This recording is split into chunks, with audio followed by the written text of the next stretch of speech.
comments of the host and guest of this particular show.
Good morning. Welcome to Community Voice. I'm your host, Keith Parris. I want to thank everybody for joining us this morning.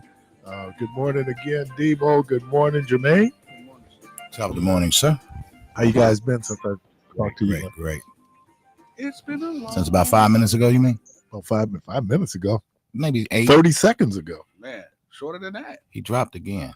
Did he? Okay. Yeah. Well, I see it came up here on my YouTube. All right. Yeah, but he's gone. Okay, so we'll get him back. Yeah. Good morning, everyone. Welcome to Community Voice. And so, boy, we got a lot going on this morning. Yeah, just covered for Michelle and Say Something Real on her program. And so we're here today. As those who follow us on Facebook or just even our website know, that we're going to have joining us. We're dealing with some issues in terms of getting them on the line. Alderman Lamont Westmoreland, the 5th Automatic District here in Milwaukee. He should be there now, Keith. Is he there? Alderman Westmoreland? Good morning, Keith. Good morning. How are you, man? Hey, I've seen better days, but hey, I woke up this morning. That's what we started the first program off on that. You know, and everyone's giving us all the things, you know, it's better to, well, I heard this one, air is better than dirt. Right. Yeah, I've heard that one before. Better than dirt. Now, this is just so can I just set it up, man? I know, you know, we were talking about this last night, tell stories. So let me set this up, how this happened. I saw a report, it would have been on Tuesday, about the initiative you were talking about in terms of litter in the city. And I thought, oh, man, I'd love to have Alderman Westmoreland on. I also said I'd love to have Alderwoman Pratt on talking about the tire dumping in her district. Well, one thing it's a long story short, you had put out a statement, and there was some reaction to that statement. Is that like a fair characterization of where we are right now? That might be an understatement. But Okay. yes. All right. So talk about, first of all, what the idea of litter in the city. Why was that so concerning to you? Well, I think, and this is, I've been in office coming up on 2 years now. And, while I've been in office and even leading up to me being elected, I thought the litter issue in our city has increasingly gotten worse. And I feel like it's just an issue that is spiraling out of control. And I feel that it is becoming the norm. It's becoming the culture. So, I'll be honest. I was driving through my district on Monday, and I was just frustrated. I was upset. I was frustrated. And I pulled over on the side of the road, and the statement that was released on Monday, I saw. He dropped again. I think it's because he's driving that we're seeing this issue. Okay. Because we normally don't have an issue with our stream. Okay. Well, he'll call back. We may have to ask him to pull over if we could. Okay. All right. So I think we got up to the point where he was out and he had just seen the litter, and I want to pull up what we got. Okay, they can wait. Let's try to get him back. Yeah, I'm waiting for him to jump back in. He has not done so yet. Right. So anyway, and I'm sure he'll come in just kind of where we are right now. And so there was so he issued a statement. He'd also, which got very little play. He had mentioned a whole statement, did a statement on violence in the city. But in this particular instance, he had released a statement, and so what we got was that people were reacting to the description that he had given in terms of what he had seen. Things like Black and Mile. What is that? Milwaukee's Best? Yeah. And then a line that really caught my wife's attention was when he said that, like the weaves were like tumbleweaves. Yeah. And so there was a very visceral reaction that some people had to his descriptives. Well, can I ask you this, Keith? Mm-hmm. And just being honest, with the stuff that he said, can you find a lie in it? I mean, just from your eyes and just, okay, prime example, just looking around here to where the station is, can you find any lie in what he said? Keith, he's back. Okay. Alderman, you're back? Can you guys hear me? Yes, sir. Yeah, I'm not sure why it keeps disconnecting, nor I don't know it was the last thing you heard either. Are you still driving? I'm driving, yes. I have pulled over. Okay, thanks. Let's see if we can hold you at this point. We'll try to make this maybe as brief as we can. If we got a time you need to be somewhere. Go ahead, Keith.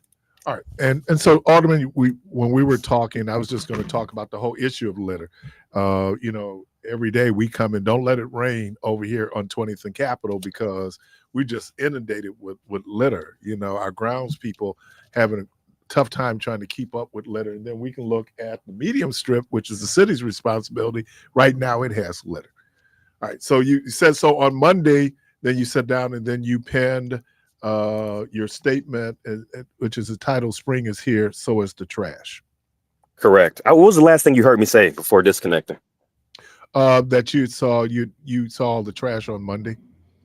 Yes, so I saw all the trash on Monday, and I write my own statements. I've seen some stuff floating around that other people. No, I write my own statements. So in that moment of frustration, in a particular part of my district, I pulled over and I put this statement together, and it wasn't something that I was intending on releasing. Cause like I said, my personal policy is if I'm frustrated about something, I'll put it down on paper, or I'll type it out and I'll sit on it. I've got, a couple people that are close to me that I'll run by. And sometimes they'll say, nah, you don't have to do that. Don't do that. Do it a different way.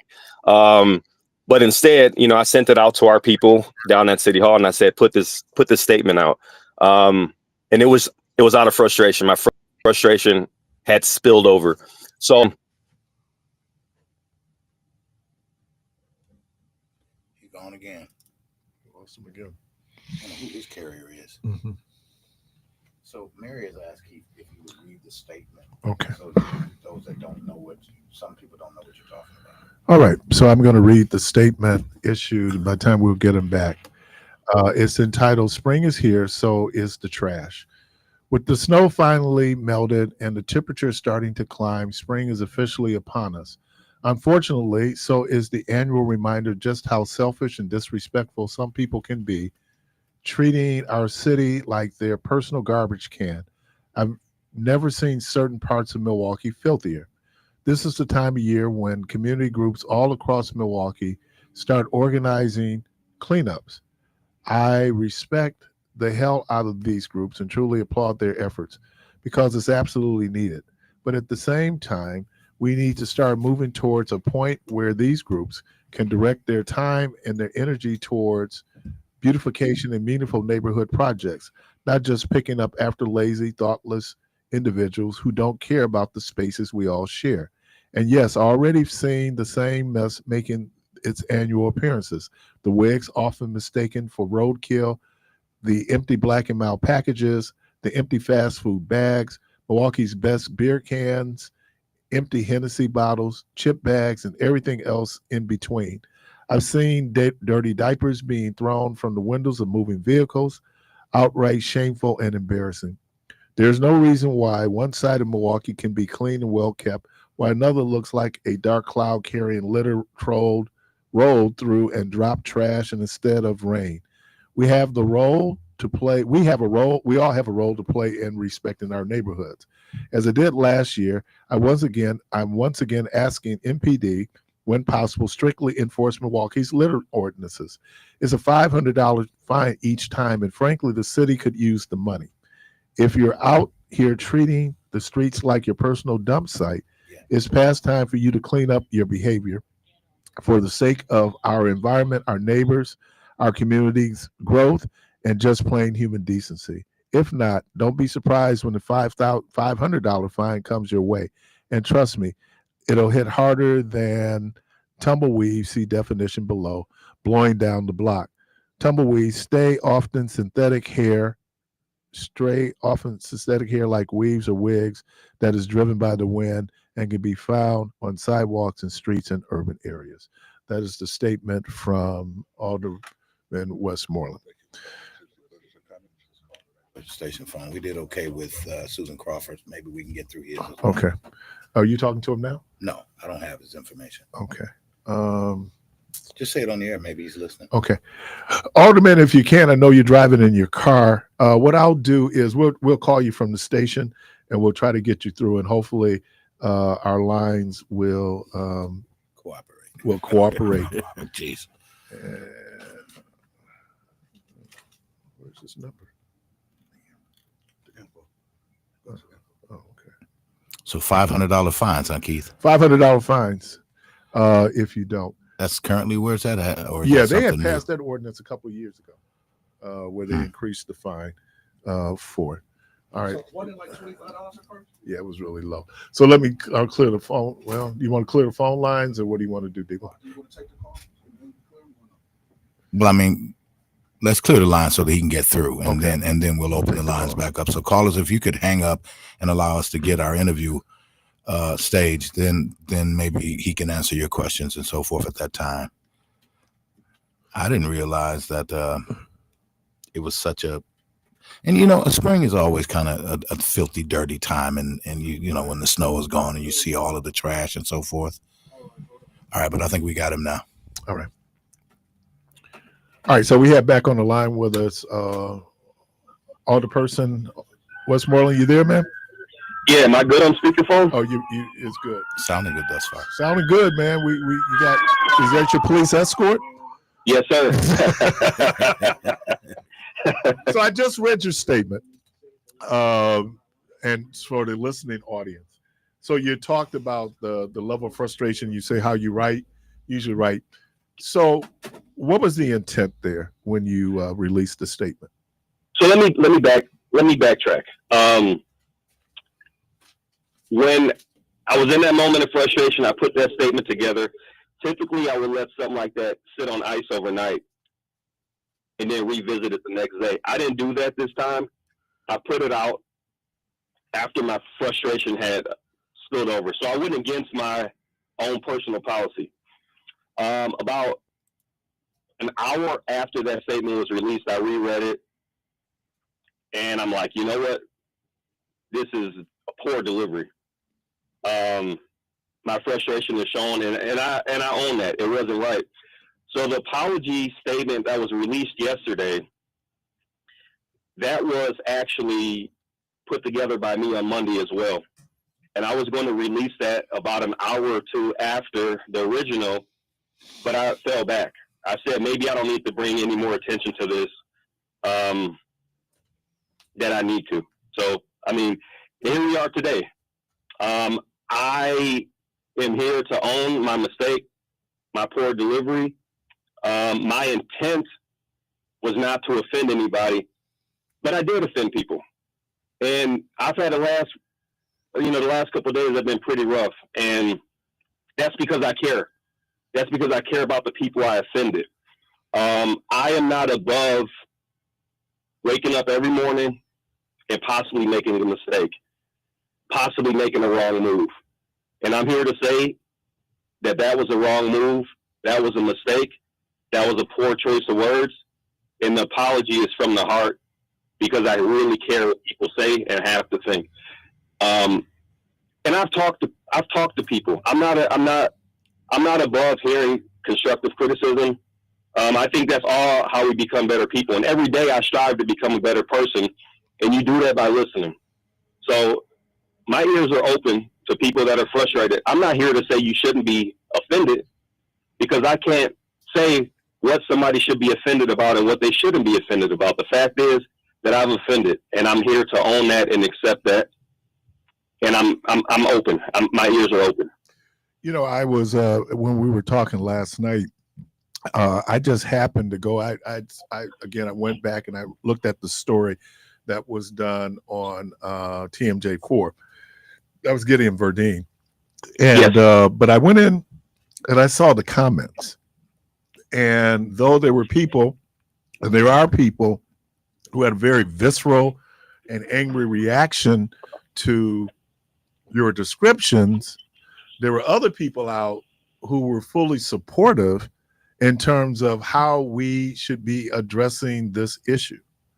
So it's not so much that are people reacting because you brought up the issue of litter, or are they reacting to that paragraph where you described, and I can tell you that some of the descriptives that you have, we experienced right here. So real talk. So you think that was it? Yeah, I think I could have. I don't think I should have been as descriptive. I think I could have just left it at, beer bottles and liquor bottles and fast food bags and left it at that. I've read some comments from some people, and they've said, "Oh, he's just looking for attention." I'm not looking for attention personally. I'm trying to drive attention to this issue that's spiraling out of control. That was the intent. Obviously, I missed the mark, and I've offended some people. But to answer your earlier question, the intent was to create engagement around this issue that we need to get control of. Is it reflective of some deep-seated contempt that you have, or was it as you just stated, a moment of frustration when you look at the problem. And just full transparency here, springtime, we're arguing. People call in complaining about the litter. Two things we talk about in the springtime here at WNOV is the litter and potholes. It's an annual ritual. So I'm saying, you're not lying about what you saw. So I guess, and then why? Okay, you're not lying about what you saw. And I guess I'm trying to ask this question: are people reading in something here that wasn't there? Keith, I don't know. I'm just saying I've offended some people, and I'm here to say that, and I appreciate you inviting me over to speak to the community. I'm just here to say that if I've offended, that's not my intent. I don't know if that answers your question, but I've simply described what I saw and what I see. But again, I think I could have gone a different direction. So let me, what do you know? What is the resources DPW puts into keeping streets clean? So every spring around this time, most people have seen the street sweeper come through by now. So that's one thing. I did get a number from DPW. Can you guys hear me? Yeah, yes. You're fine. Okay. Last week, I got a number from DPW. I believe, if I'm not mistaken, we put $2.9 million into street sweeping. That's what it cost annually. So the street sweepers, they come through, they sweep up what they can, but the big, heavy bottles of liquor or the big pieces of litter, the street sweeper can't get everything. It's meant to get smaller debris. You see what I'm saying? Mm-hmm. So it cannot grab everything. If there are particular boulevards across the city, you can reach out to your alderperson and request that, hey, can you have DPW go out and clean those? They will clean them. So that is an option as well. But we have to understand when we're pulling them away from other things that they should be doing to clean that, it's making other city services less efficient.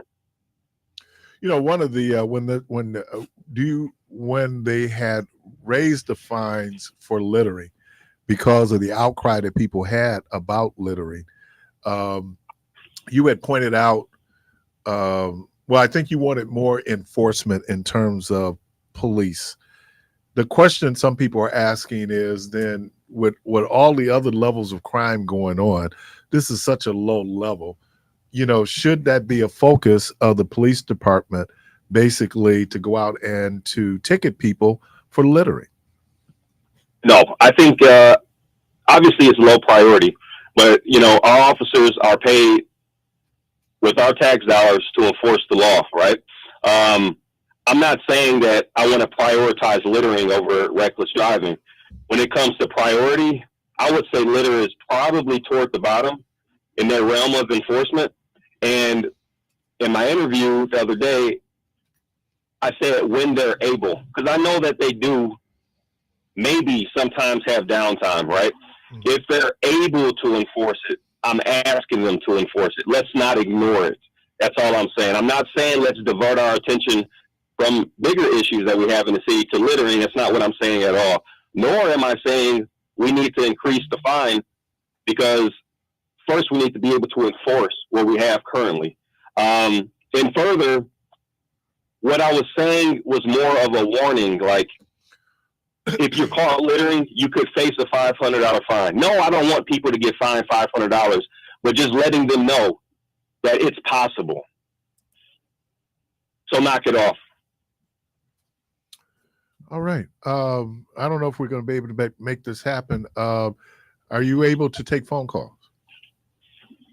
Keith, you have me for, I've carved out, I've moved several meetings around to be here. So okay. We've got time. Excellent. All right. We have on the line with us Alderman Lamont Westmoreland, the 5th Aldermanic District. We're here talking about littering in the city. We're going to take a quick break, man, and we'll be right back.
here in Milwaukee. You still with us? Yes, sir. All right, we have a caller. Caller, welcome to the program. Good morning. Okay, all right. I operate from the premise there are no victims, just volunteers. When you sign up to be a public person, that you're public. So the response to you, the reaction to you, is probably going to be in public spaces. Can you, in your mind, maybe I asked that question already. This seems that it turned into. I'm not going to say it turned into, but for some folks, this is really personal. Yes. In terms of going after you and whatever issues they might have with you politically, they look at this. But you said you care about the community. I care about the community, and I care about everybody in the community. And you always hear this when I got into this space. You're always reminded you ain't going to please everybody. You're always going to have people upset with what you do and say, and you're going to have people that love what you do and say. So it's not realistic to please everybody, but I honestly aim to please everybody. And that's true. That's true. And here I fell short of that. And again, I'm here to own it, but I'm also here to say that we have to curb the trend of the litter in our city. All right. We have a caller. Let's see if we can get the call. Caller, welcome to the program. Yeah, thank you for taking my call. What I would like to say to you and the alderman, don't you dare apologize for something that they know is facts. You should not have to tell nobody not to be nasty. That's how you get gentrification. Free will to walk to the garbage can is not that hard. And I give you credit, because I would have said even worse. And people did say it even worse to them too, and they still with that Bojangle Kool-Aid smile. So don't feel bad for what you're saying, and if they don't like it, they can get over it. And you have a good day. All right. I did receive a text, and it says, like they say, when we throw a rock, the one that gets hit is generally guilty. If someone was offended, that they need to look into the mirror and ask themselves if they contributed to the trash on the streets. What he said doesn't offend me and at all, because I do not throw trash on the streets. Yeah, I was gonna say, man, only a hit dog holler, man. That's what I was gonna say. I think it's more than that, though. In this instance, I do think there's some other things. That's just my thought on it. Caller, welcome to the program. Good morning. Good morning, Keith. This is Annette. Here now. I did call yesterday, and I just want to tell the Congress. I don't say Congressman because Alderman. he sounds like Alderman. I don't know if he's still there, but I want to give him full support because we need men like him that care. Because I care, and I want you to know that I want to talk to my alderman. He is showing his professionalism, his empathy for the community to say, hey, I am out here looking around, seeing what I don't like. He's seeing the people that do not like the same thing he does. This is the kind of alderman that I would elect. This is the kind of person that I want in office to help make the community better.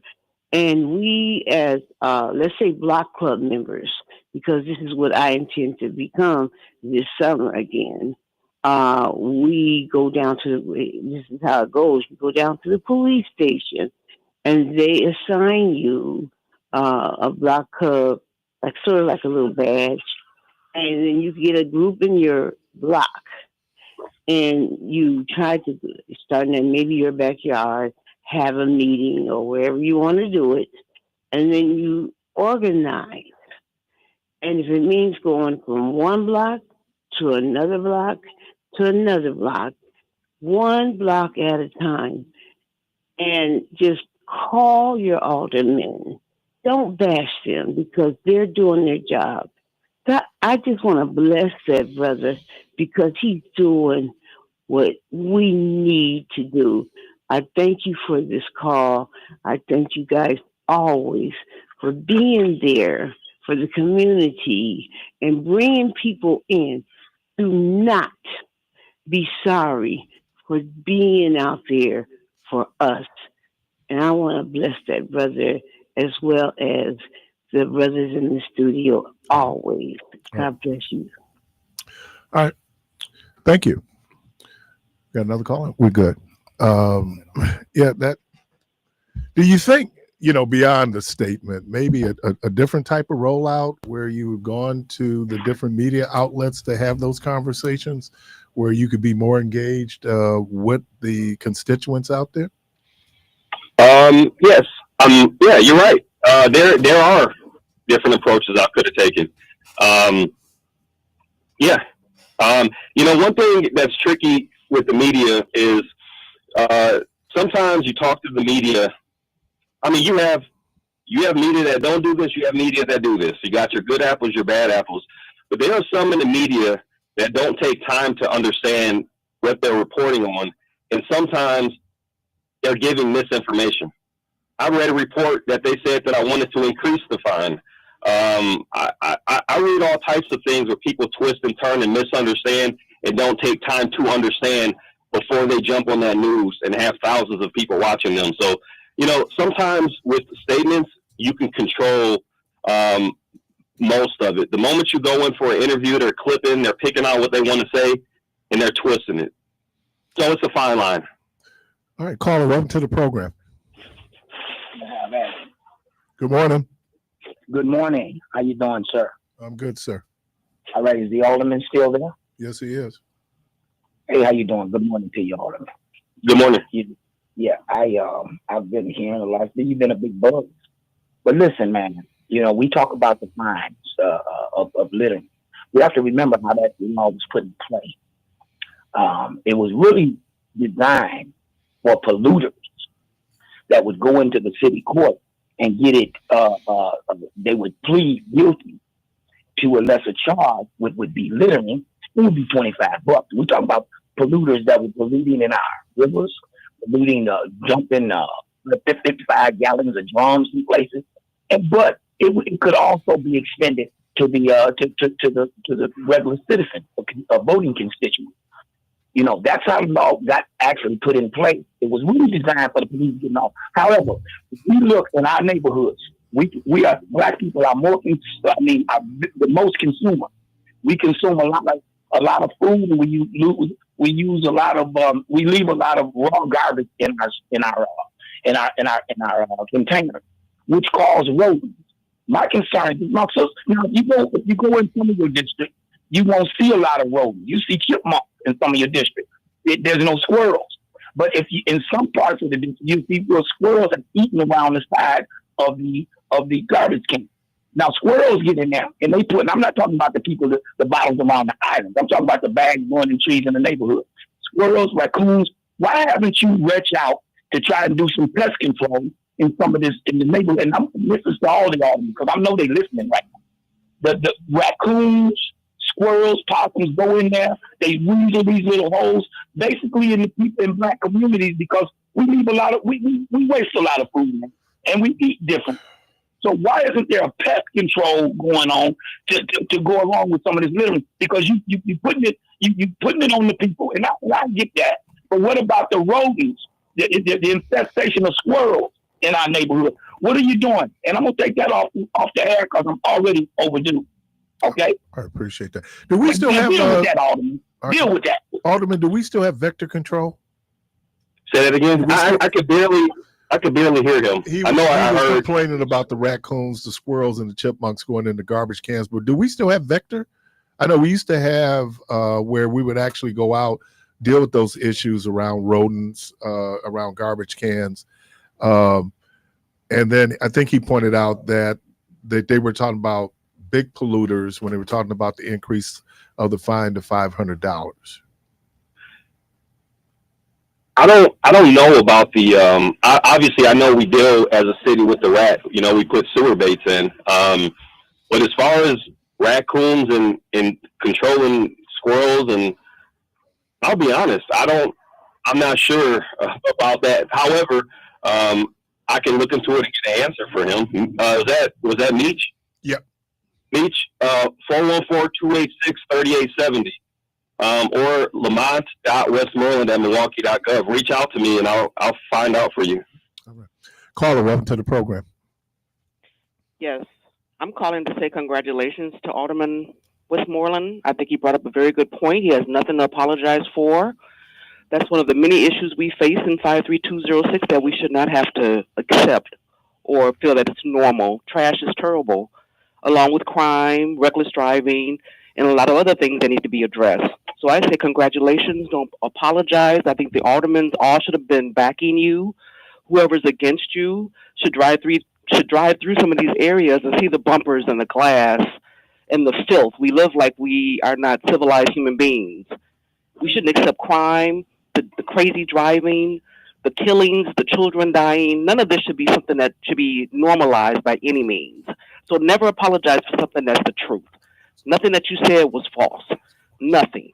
And we shouldn't live like filthy pigs, like other areas, Chicago's. You go downtown, Brady Street, Wauwatosa, even Brown Deer, you don't see the trash that is accumulated in our areas the way it is now. And it's terrible. I call every spring, every summer, every fall my alderman because I don't want to live like that. And we shouldn't have to. All right, appreciate So congratulations. Thank you.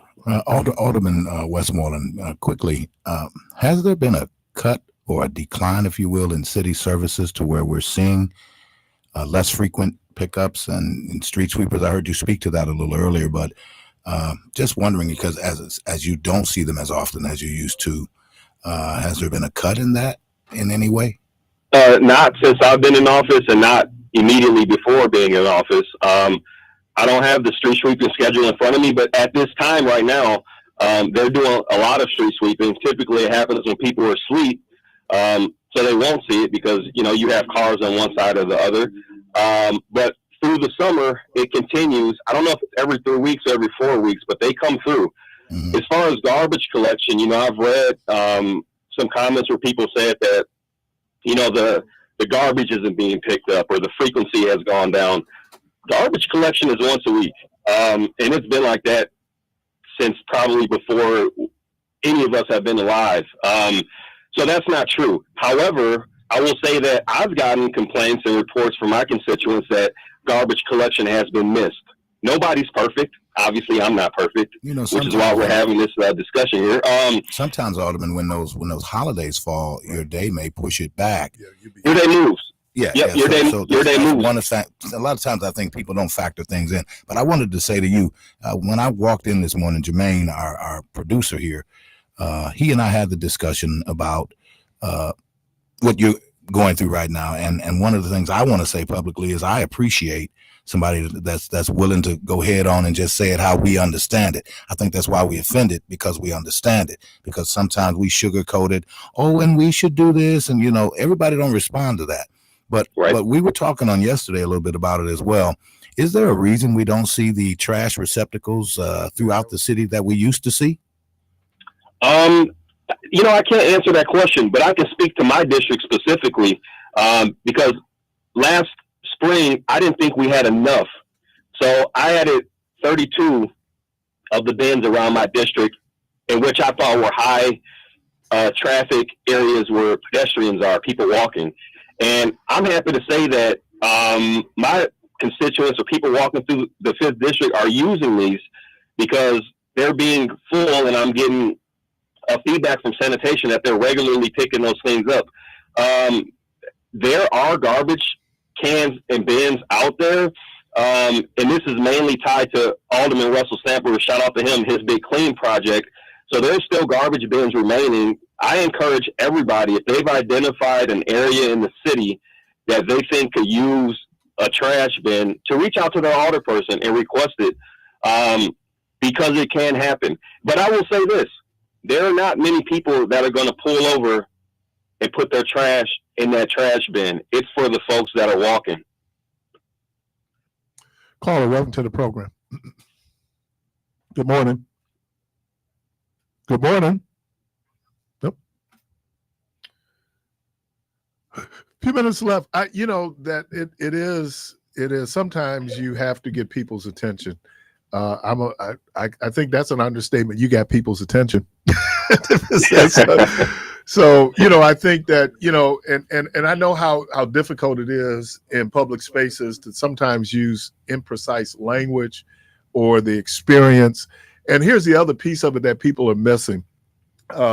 We regularly get flooded right here on this corner. We get flooded on this corner because of all the debris that goes down into the sewer, right? That blocks the sewer. So then water can't flow. So then when people are driving up Capitol and they get the 20th, and we call it, what do we call it? Lake, is it Lake NOV? You come by, right, because it's, and we regularly have the vacuum people out here trying to clean out the drains, right? Just because of all the trash. We have another caller. Caller, welcome to the program. Hello? Good morning. Hello? Good morning. Okay. I was calling about the alderman. He is absolutely correct. I'm a senior citizen, and every now and then I get in my car, and I'm just riding. I'm going to a certain place now, but I'm riding, and I'm just looking, and it's utterly ridiculous how sad it is in our neighborhood. We as black people, we got a long way to go, because the further you go away from our neighborhood, the better it looks. And when Trump was here, they cleaned up to the south side, and then the north side, all that paper was on the expressway, on the sides of the expressway. And you get in our neighborhood and you look at the size of our neighborhood, the size of the street, and all that paper, bottles, and everything is there. And it's absolutely ridiculous. And I'm always saying, seem like they could do better than this here. And I even told my children, I said, I'd like to get a bunch of senior citizens and we get out here and clean this up. And then I remember O.C. White, long time ago. He had a group of young people cleaning the city up, and it didn't look like this. But now it's sad. It's utterly ridiculous. That's all. And he did not say anything wrong. And don't even think about the way you worded it, because it's still, we as black people, we could do better. Thank you. Bye. All right. You still there, Alderman? I'm still here. Thank you. Yeah, I think he done struck a nerve in the city, didn't he? Yeah, man. Caller, welcome to the program. Good morning. Good morning. I had called you earlier before the alderman had came on. I just want to reiterate what I had said before. Alderperson Westmoreland, Alderman Westmoreland, I don't think you should apologize for telling the truth and being honest. And I unfortunately, I have to pick up in my neighborhood every single day. When I say every day, I mean every day, because I don't want, the bottles or whatever, and everything that you described in your statement, I have picked up before. Okay. And I don't think you should apologize. And something else that disturbs me is it's not only your district, Alderperson Jackson, Cox, and I know Alderperson Pratt, she's having problems in her district as well. We have a lot of illegal dumping. It's not just the trash. It's not the squirrels and the raccoons, okay? They do get in the garbage cans, but because people put raw food in there, they don't bag their garbage. Right. I mean, you go and work on a truck with one of those collection crews on the garbage and see what they have to go through. They call it Lucy's. I've done it for a long time. They call it Lucy's. Loose garbage. It's loose garbage. Yeah. And so then... And if you get something, depending on where, and then here's the other thing, because I had to replace my garbage can, the squirrels will burrow in. And when you see those little holes there, that means the squirrels have found out they got a good place to eat. Right. And the thing is, I don't know, when it could have, like I said, I would have been satisfied if everyone came out as a group, because ride down Capitol, Roosevelt Drive, Sherman Boulevard, certain boundaries, and it's ridiculous. So I'm just saying, I don't think you should apologize. Now, what we're going to do about it, I don't know. It's going to be very hard and difficult, because each and every one of us have seen someone throw stuff out their window. whatever, I don't care what it is, they're driving down the street, they'll sit in the street, throw it out the window because they just don't care. That's the main thing. And something's got to be done. The only way to maybe make people stop, if you got to hit them in the pocket. I mean, even though they may not pay it or whatever, I don't know, but stop blaming the raccoons and the squirrels for littering on the boulevards and everything, because that's not the case. Squirrels not throwing anything out their cars. Yeah, brother Meach, cut it out. All right, thank you so much. Appreciate you. Alvin, Simon, and Theodore riding up the street. Oh, man. Shout out to the squirrels, man. Man, our last caller, welcome to the program. Good morning. Hello. Good morning. Is this me? No, it's me. It's you. Okay, listen, let me turn my radio down.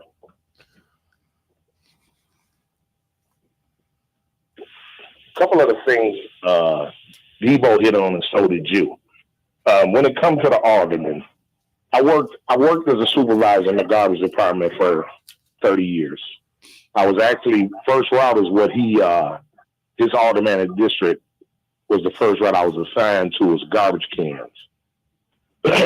He tries to do good, but sometimes I think Alderman Westmoreland, you need to do some of the fact checking before you do some things like returning the money for the city to the citizens for that snow plowing.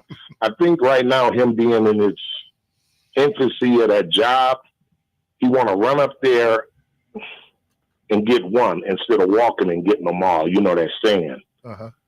But I do have to give him his credit for, he's the neighborhood mayor and he's a spokesman for that neighborhood, and he does that. You can't take that away from the dude. But sometimes he should do fact checking like the ordinances. I was out on that route when there was one black person in the whole route, in that whole area. I was out there when that park on 100th and Concordia, you could have put 30 whole houses and there was a quarry. It's filled up now. But as far as apologizing, and one of y'all said something about softening it up. I used to like to go to the meetings with the black people because it came a little better with me telling them about us. Okay. No, and like the guy who just called, he's an active employee. I know his voice. I won't call his name. Call it right before me. He's absolutely right. And to this day, I still hate it, and I hated it as a garbage man.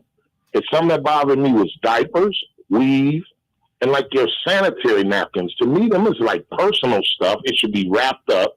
And it's truly an ordinance that garbage has to be wrapped. The garbage man can open up a garbage cart, and if there's a Q-tip in there, if we're going to follow ordinance, they don't have to take that. Right.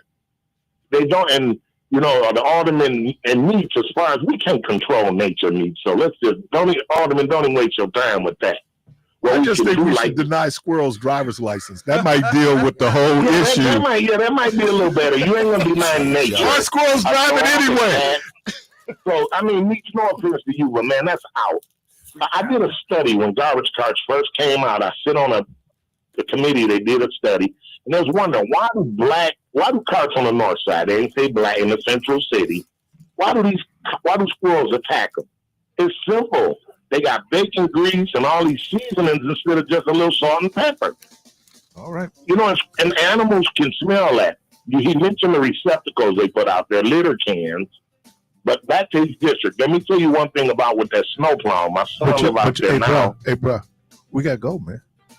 Okay. All right, but I appreciate you, man. Thanks. Alderman Westmoreland, anything you want to leave us with, man? Yeah, but I don't know if you're going to give me enough time because I hear the music. And I stayed on the other side. No, I got a 10. Okay. I just want to remind folks that Earth Day is coming up, kicking off Big Clean on April 22nd.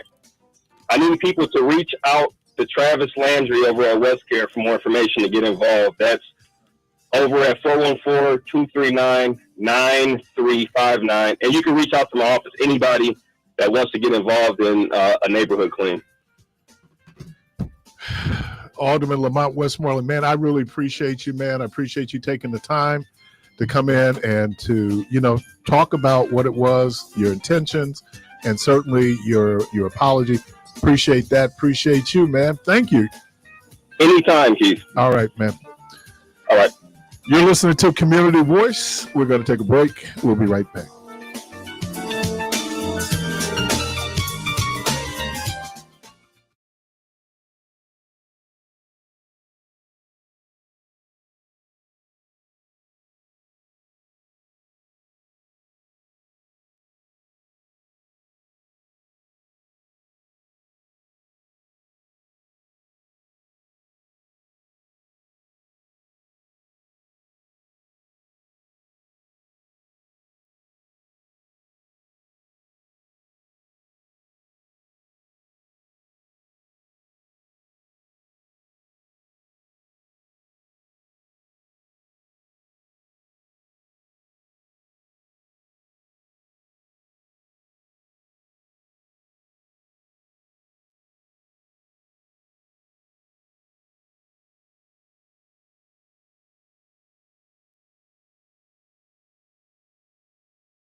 I can't hear them, Debo. I'm gonna move over so I can see them.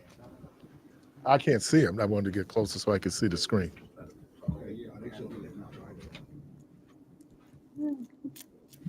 Good morning, Lisa. Can you hear me? Yes, I can hear now. Before I couldn't hear anything. Can you hear me? Yes. Well, good morning, ladies. Miss Lisa Stevens, wave. All Hi. right, and Miss LaWanda Chambers, wave. Hello. All right, how are you, ladies? So you all here with the homeowners?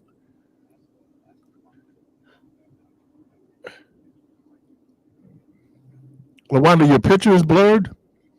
Okay. So can you log out and then log back in? Absolutely. All right. So Lisa Stevens, tell us about the Home Ownership Center.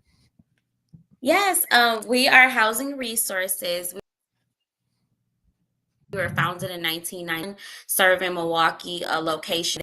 In 2001, we opened up for Racine County Services, Kenosha County. In 2011, we opened up our Waukesha branch. So we service all of southeastern Wisconsin. We help first-time homebuyers get into their home and become successful homeowners in the community. So is this done through HUD or what? How do you? What's Yes. the fund? Yeah, we are a HUD approved counseling agency. So basically, and we are a NeighborWorks organization as well. So we do follow HUD guidelines. So when you talk about like helping first-time homeowners, what does that look like? Yeah, so basically, what we do is we bring them in, we educate them on the home buying process. So they'll take our educational course, they'll learn about how to work with a lender who's going to give them the mortgage financing to get a home. They'll meet with a realtor, a home inspector, a counselor, an insurance agent, everybody that's involved in the home buying process. Once they complete their education, then they meet one-on-one with the home ownership counselor. Basically, we educate them on their credit report, how to read their credit report, and then their savings and budgeting as well to get them to that pre-approval point where they'll get pre-approved for mortgage financing. We work with them through the whole process until they close on their home. And even after they close on their home, we bring them back to make sure we have a post-purchase program to make sure we're talking about to them about, okay, what's next after I purchase my house? How do I stay in my house? How do I invest? How do I refinance if that's something that I need to do? What is the amount of time a person should, from, wanting to buy a house to actually then going through the process, working through you? Some people wake up and say, I want a house. Is it that simple? For some people, it could be.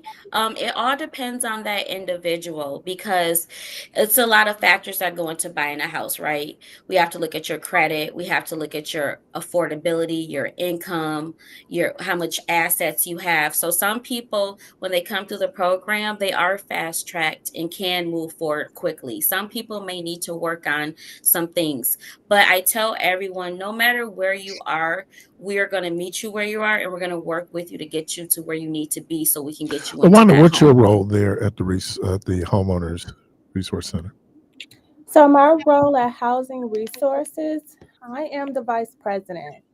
I started off as a customer. I was a client of Housing Resources before I joined the board, which is why I'm very passionate about the organization.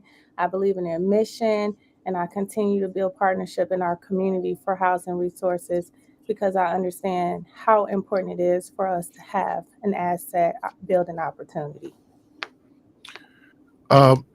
So this program is over close to 25 years. Do I have the math right? That math is not mathing. No, it's like about 34 years. 34 Okay. years. Yeah, thank you for correcting me on the math, Yes. So this has been going on a while. On average, how many people take advantage of this program per year?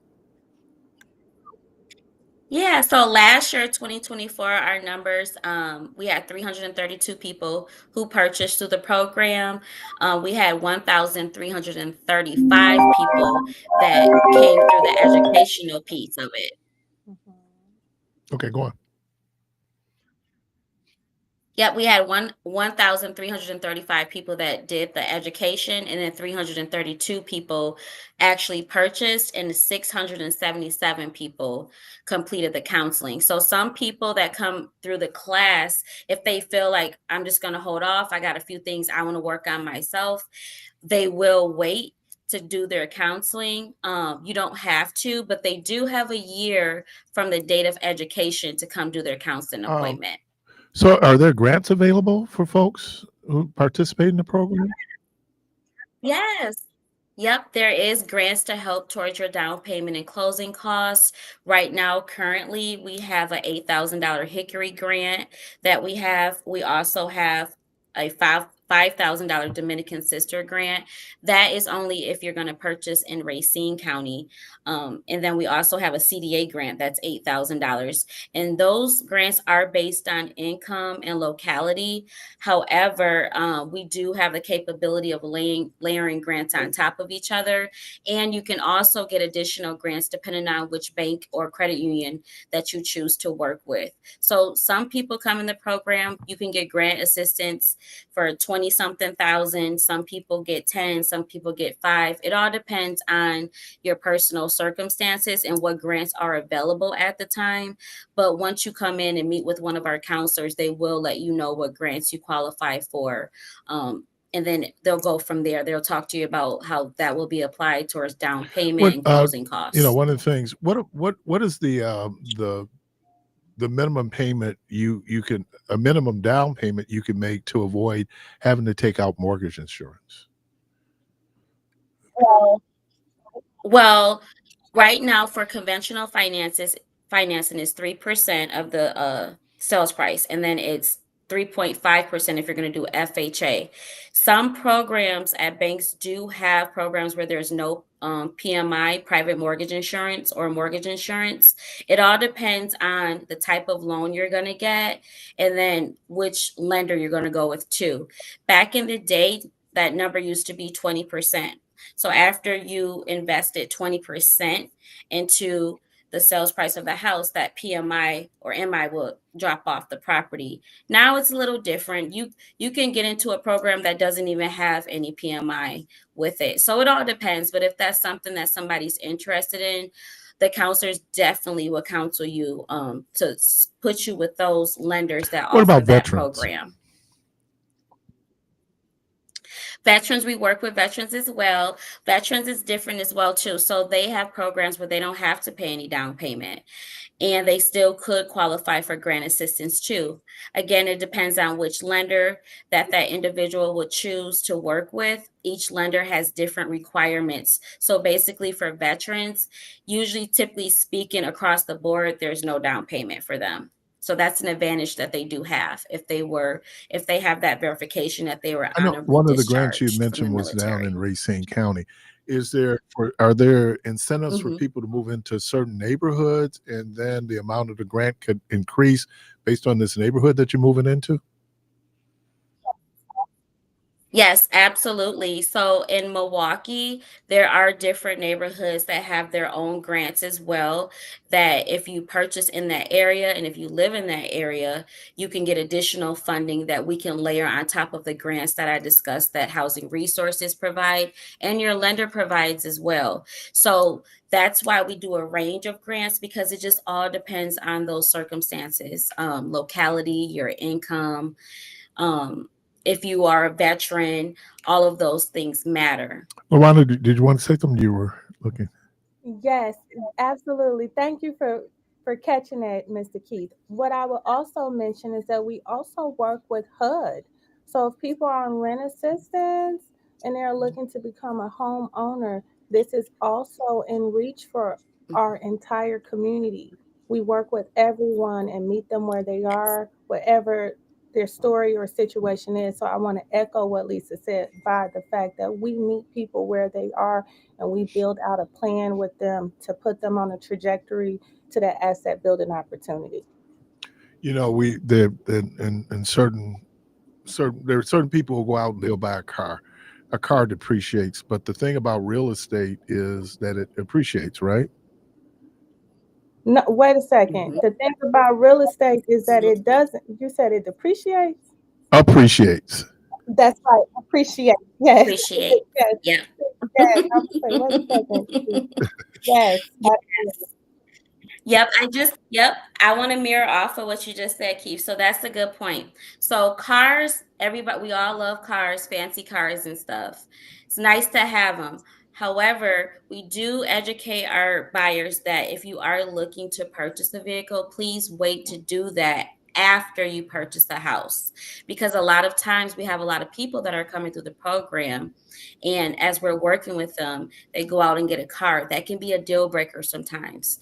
You won't be able to qualify for that mortgage loan anymore if that car note is taking up too much of your affordability. So we always educate our buyers. Hold off on buying the fancy cars or getting a new car loan or any new debt. Usually, when you're going through this process, we want to get you into the home first. Then you You go know, buy we the talk car. about you hear a lot of times people talk about wealth building, and the most basic way in America to build wealth is through a house, right? Absolutely. Yes. And that and Yep. Owning a home. no, I was Oh, no, go go ahead, ahead. Keith. Okay. Yeah, I was just gonna say yes. Owning a home builds wealth. It increases stability in neighborhoods. It involves community engagement, and all those things lead to a better environment, educational, health. All of that is really important. So yes, the first thing, the easiest way to start building health is to get You know, into a and I home. think you had mentioned it earlier. You talk about neighborhood stability.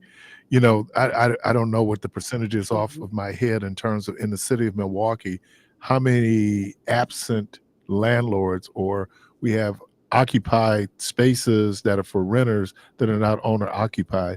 It makes a real difference when that property is owner occupied, right? Absolutely. Yes, Absolutely. absolutely. You can tell the difference between a renter versus a buyer because when you own something, you usually take pride in that of home ownership. Renting, that's the landlord's responsibility to keep up with their property. And if they're not even here in the city, if they're in a whole different state or a corporation owns it, typically speaking, it's up to the tenant to keep up with the upkeep of the property. And that can be challenging sometimes. Do you have targeted zip codes here in the city of Milwaukee? We do have targeted areas that we work with.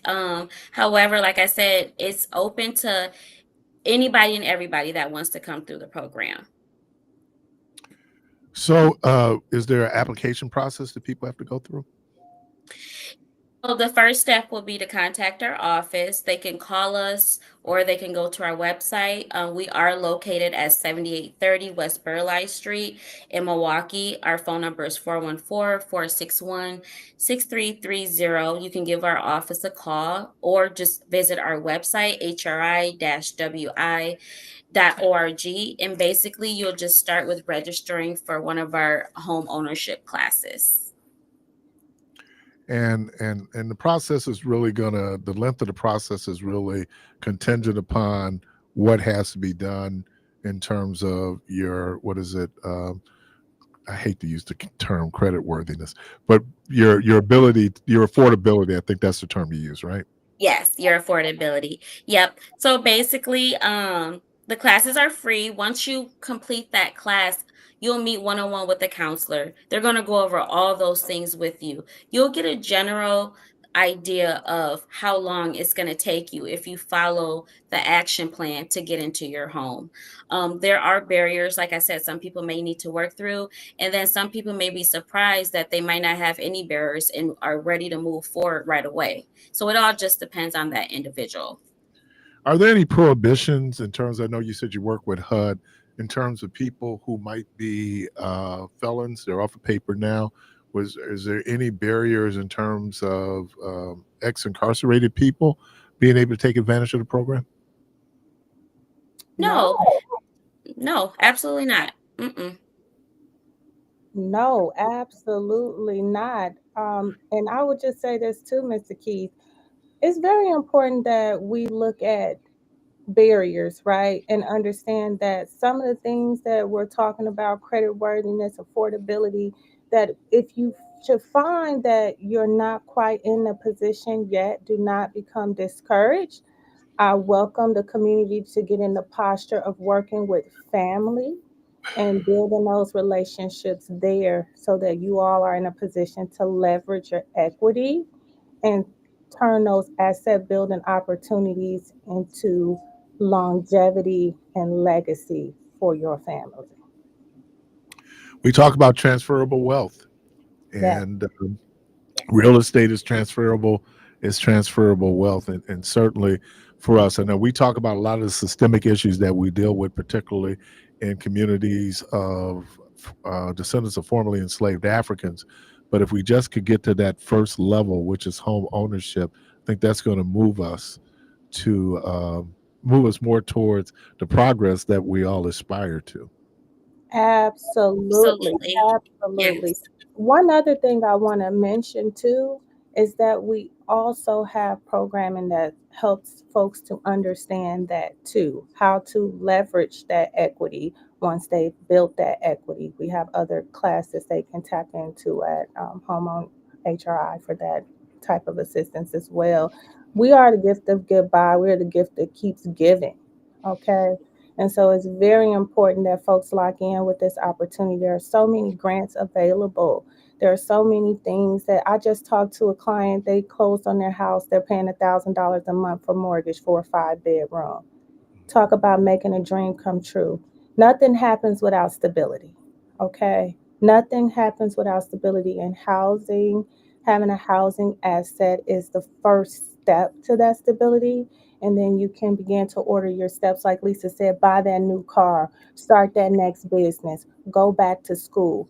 HRI is going to prepare you with the education you need to be able to step into that asset with confidence and keep that asset, build that asset, pass that asset on, and also obtain other assets. This is powerful. We have to be patient and follow the steps. So again, if people want to take advantage of your program and all your offerings, they can call. Yep, Absolutely. they can give us a call or they can go on our website. We are open Monday through Friday from 9 to 5, and we have administrative assistants that can take the call. Or if you go on the website, we will get your registration for the courses as well to start that process for you. Yes. I'm sorry, go on. One more thing, those classes are super accessible. So you can come in person for a class, and we also Yep. have classes online. And if you find that an online class should not meet your need, you can also purchase the online information to do at your self pace for about $100. So it's still very affordable. Mm-hmm. Again, can you give us the phone number again? Yeah, sure. It's 414-461-6330. And the website. The website is hri-wi.org. And again, because I've gotten different things in terms of the script that they gave me, the name of the correct name of the organization, so people will know. It's Housing Resources, Inc. Housing INC. Resources Inc. Oh, Yes. okay. So let me thank Ms. Lisa Stevens. She is the Home Ownership Center Manager there at Housing Resources Inc. And Ms. LaWanda Chambers. She is Vice President of the Board there at Housing Resources Inc. Appreciate you, ladies. Thank you so much for having us today. Much appreciated. I appreciate you. You're listening to Community Voice. We're going to take a break, and we'll be right back.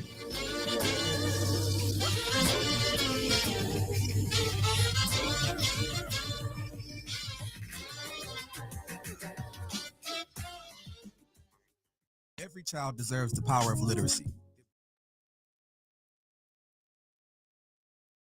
Donald Trump is out of control, stopping payments for healthcare and food for hungry kids, eliminating the Department of Education, and letting Elon Musk access your most private information.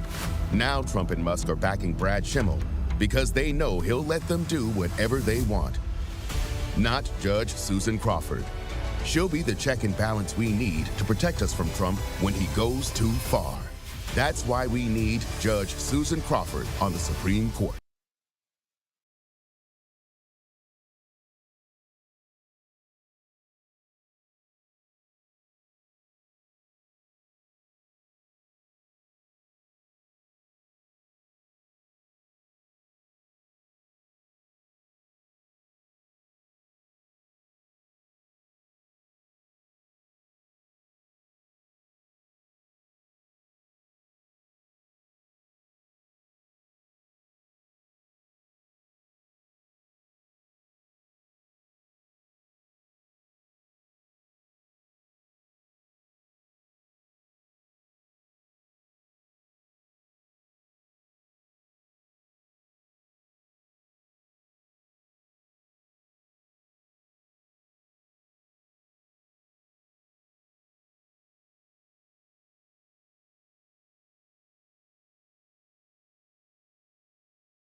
from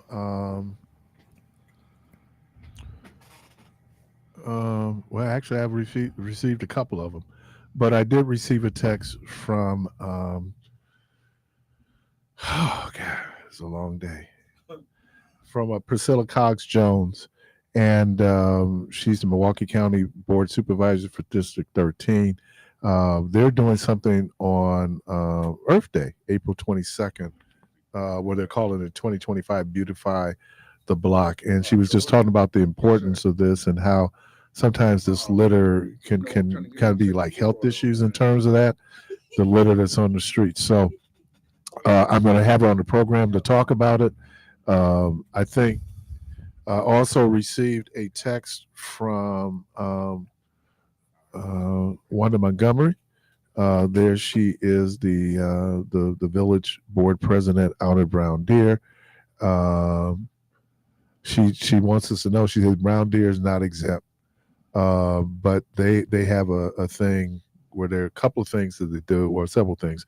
They require businesses to pick up the trash around their businesses. Look, and I'm gonna tell you, man, I don't know if y'all remember, I was complaining about you weren't here then, Jermaine, but there was that store right there on 27th and Burleigh that closed down. And there was a lot there, and people would just put all kind of garbage and everything in the lot there. But business, and you see people out there, the businesses constantly out there trying to clean in front of the businesses, but it's hard to keep up with. You said people dump trash from their car windows there too. So it is a widespread problem. And I think that, getting back to Alderman Westmoreland, he precipitated a conversation. And in some ways, based on the number of phone calls we got, he was only echoing what people were feeling and experiencing. And I actually said that he really said what people were afraid to say. Right. And I see it a lot, like especially like in drive-throughs. I was in a drive-through and a young lady opened up her door and put a whole bag like right there in the drive-through, but the garbage can was right there. Like you could have just drove up an inch and put it in the garbage can, but you open your door and that's a mindset. That is crazy. That is a mindset. That's crazy. Caller, welcome to the program. Good morning. Good morning, my brothers. How y'all doing today? Good, my brother. You sound like George. Man, I sound like he in front of a big fan or something. Okay, no, I'm in the car. Okay. He got his windows down. No, the windows up. It's just the way you sound when you be on that Bluetooth in the car. Oh. I try and drive responsible. Good luck. So I got both hands. Well, I ain't gonna lie, I ain't got both hands. Okay, on the wheel. good go. He said, okay, I'm gonna tell the truth. All of a sudden, we hear a crash. You got your hands at 10 and 2, George? No, but I am leaning to the side, though. Okay. We're digging the scene with your gangster lean. What's happening, man? Well, I would call it a gangster lean. Let's call it an old man. I can't sit upright no more. You know what's crazy, George? Young folks lean back. We used to lean to the left, right? Yeah. Like they lean back to the right. That seat. Yeah. I always lean to the right. Okay. Yeah, I lean back. Yeah, I was leaning to the left. Yeah, my son do that anytime you get in the car. I'm like, man, you damn near be laying down. Right. Yeah, right. Sitting in the back seat, Jack. And what's this thing about you don't want to put the whole seatbelt on? My God, son, I'd be like, you better put that whole seatbelt on. I don't care if you die. Yeah, they put it behind them. I don't care if you die. And look, I wear some clothes that will wrinkle up. Yeah. What's happening, man? So I just called to basically what everybody else was saying to the alderman. Man, don't even sweat it. I'm gonna tell you something, Chief. Me and Brenda be all over this whole city. I'm talking we be in North Berlin, Muskegon, Waukesha. Where's that place where Jennifer was at? But we be all over, Keith. Unless they got new buildings out there, new housing, Muskegon. We be all over. The houses ain't no better. It's a cleaner neighborhood. Yeah. No trash, none of that, Keith. Yeah. I I was gonna call y'all the other day because I was like, I'm riding past y'all across in that. What do you call it? Do you call it island? Yeah, Dr. Island. The island right over there. Man, across from y'all is filthy nasty. Yep. And they can't keep up with the crash because during the summer, they're regularly out there not only cutting it, but just they can't cut the grass until they get all the trash off the island. We get off the freeway, next to the freeway, getting on off the trash. It's just like, so it's this mentality that we have. Of course, you're gonna have some trash, but we don't care. And Keith, that's why I stopped even talking to you about it, because me and you had this thing about going back and forth.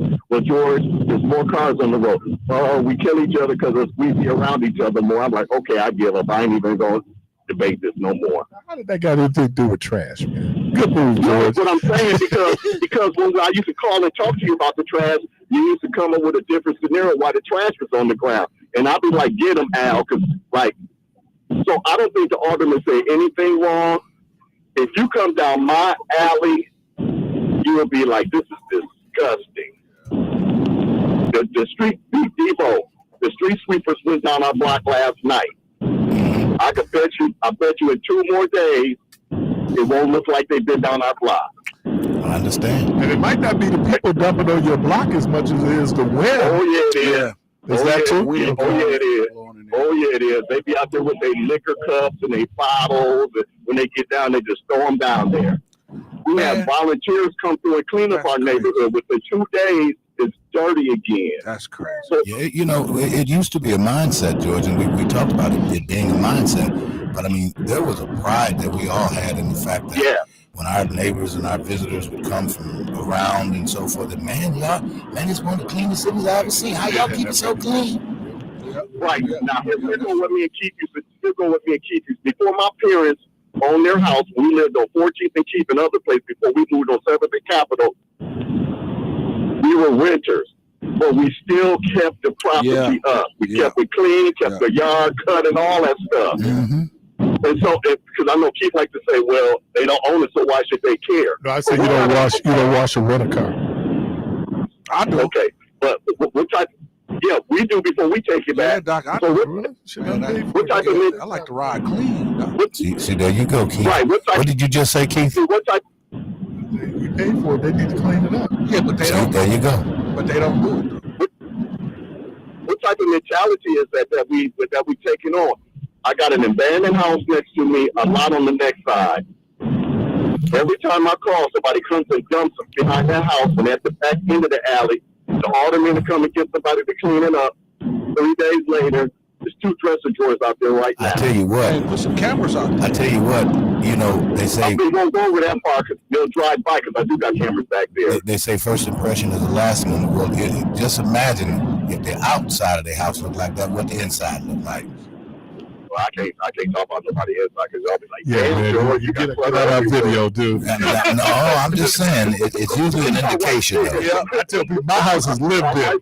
All right. Well, there's a difference between lived in and filthy and just trifling. But I'm junky. Yeah, but you might have, there's some trifling folks. There's a difference between junk and dirt. Filthy, yeah. Because mine lived in too. I ain't trying to say, I live in the Taj Mahal or nothing, Yeah, you just accumulate stuff over the years, It seems like as soon as we get something, we get something replaced. Some pack rats on here. Well, I mean, one thing about where I live at. All right, George, thanks, man. One thing about where I live at, man, my neighbor, I don't know if he's listening, but Greg, he's a great guy, and he's almost like the neighborhood watch. So he watches out for everything. Like his eyes is on the sparrow. Like he see everything. Oh, jeez. No, seriously, he see everything. And it's a good eyes on the sparrow. That's one hell of a. Oh my goodness! His eyes on. I know he's watching my house. Hey, I know he's watching. Yeah, I see. No, but I'm just saying. He's singing all right. He's singing. No, but listen, this cat see everything. This dude said his neighbor's eyes is on the sparrow. No, listen, man. This cat see everything, and it's a good thing, man, because our neighborhood is clean, it's quiet. It's all on account of Greg eyes being on the sparrow. Hey, man, because of Greg, if you listen to Doc, I know He's watching me. Who was I see? Who was the first? Because let's go back Thursday. Who was the first neighborhood watch person? Esther. No, who was that stayed in the window on 227? Yeah, that was before 227. Who was it? Before 227. Who was the first neighbor? I know that woman, Wanda. Wasn't her name Wanda? Wanda was in living color before Wanda. No, who was the old lady that stayed in the window on 227? 227. Yeah, that was her name was Wanda too, wasn't it? Right. Yeah. Bewitched. Oh, the lady. Glad to see everything. She come across. She come across like, I don't know what's going on. The first neighborhood watch. And when people call you Gladys Kravitz, that means you out, and I am. I be looking out the window. Oh, that's your lady come with her person. Yeah, man, I'm looking out the window. My eyes on the sparrow too. Come on, welcome to the program. Good morning. Yeah, I finally spoke to you. That was real good. That was real good what you did with that person on home ownership and blind people and everything.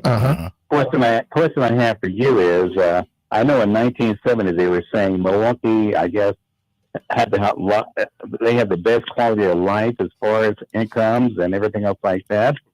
What they having I know right now was Milwaukee, Wisconsin has very low rates of home ownership. Was it the same way back then in 1970, or is this something that happened recently as far as blacks owning homes and everything? I think that we were dealing now back. I want to say at like 70 that we were only about 10% of the population, and we were really dealing with hypersegregation and redlining. And so there were people out trying to buy houses. I know my mom, they limited where she could buy a house. But at one point, and I'd have to go back and look at that number for black home ownership during that period. But I know it was very difficult to get loans. There were veterans who were eligible for loans who wouldn't get the loans, just because of the discriminatory power. But yeah, there were people out, and always most people here, I remember, started off renting, and then they would tell you when they bought their first home, right? Like George just gave his example. My mom rented up until I was 10 years old, and she was able to buy her first home. So you began to see a move towards that. And then as we had the factory jobs here, there were people who were able to buy houses.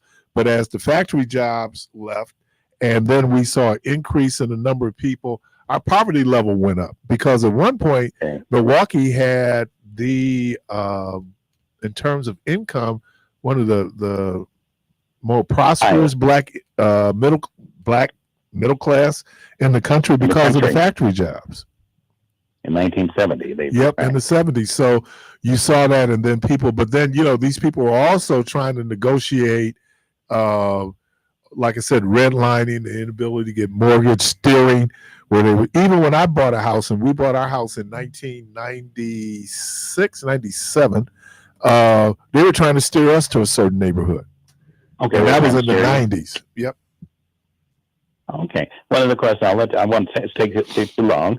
And I was with my friend, and we were looking at some homes, and she was just talking about, oh my goodness, all these homes are so expensive. How do they expect people to afford homes? What's the deal on the home prices? Your home prices there are pretty low. Ours are pretty high. What determines it depends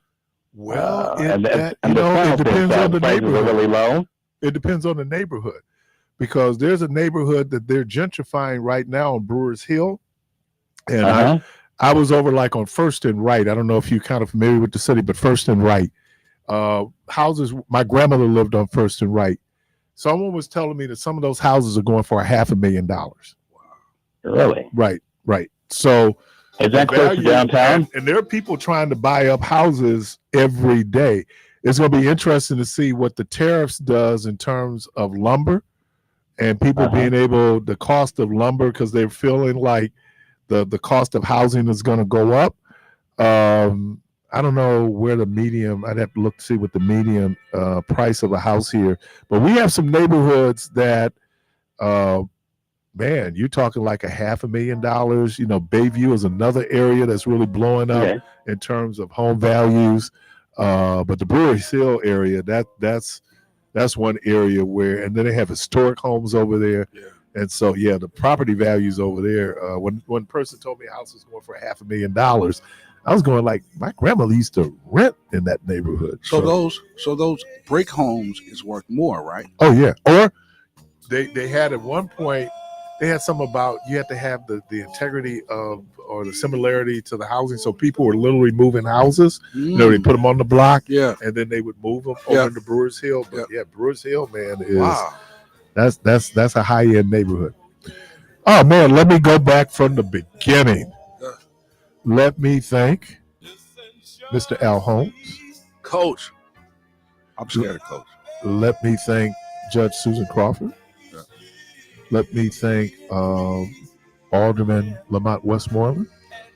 The sisters, Miss Lisa Stevens and the other sister, LaWanda Chambers. Who else? Did that miss anybody? I think I know her. Got all my guests? Yeah. Sound like it's everybody. Debo, thank you. Jermaine, thank you all, man. Y'all make it run. And when you're putting together like this, man, and in real time, just a great professionalism and your expertise. Oh, this dude is pouring it on now. Jeez.